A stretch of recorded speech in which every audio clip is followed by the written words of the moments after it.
ঐক্যবদ্ধ যে আমাদের মেয়রকে আমরা মেয়র পদে বহাল চাই নগর ভবনে, ওনাকে সবস্থানে করে ওনাকে সসম্মানে রেখে এই নগরবাসীর সমস্ত আশা আকাঙ্ক্ষা যাতে আমাদের পূরণ হয়। আমরা আসলে সব এখানে তৃণমূল থেকে উঠে এসেছি।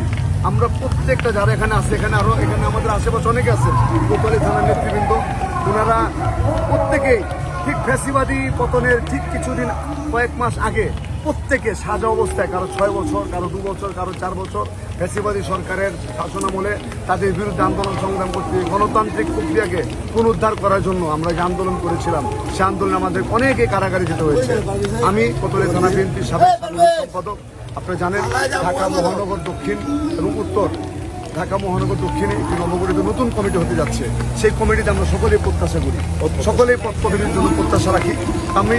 আমি ছাত্র রাজনীতি করে আসছি। আমি কোতোয়ালি থানা ছাত্রদলের, বৃহত্তর কোতোয়ালি থানা ছাত্রদলের সাধারণ সম্পাদক ছিলাম, পরবর্তীতে কোতোয়ালি থানা ছাত্রদলের সভাপতি ছিলাম, ঢাকা মহানগর দক্ষিণ ছাত্রদলের সহসভাপতি ছিলাম, কোতোয়ালি থানা স্বেচ্ছাসেবক দলের আহ্বায়ক ছিলাম।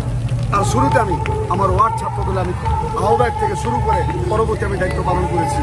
তারপর কোতোয়ালি থানা বিএনপির আমি সাংগঠনিক সম্পাদক পদে দায়িত্বরত অবস্থায় ছিলাম।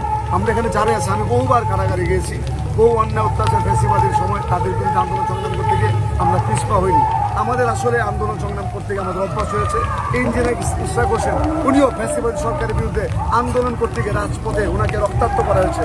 ওনার বাবাকে যেভাবে রক্তাক্ত করা হয়েছিল ঠিক তেমনি ওনাকে রক্তাক্ত করা হয়েছিল। আমরা ওনার সাথেও কারাগারে থাকার আমাদের সৌভাগ্য হয়েছে।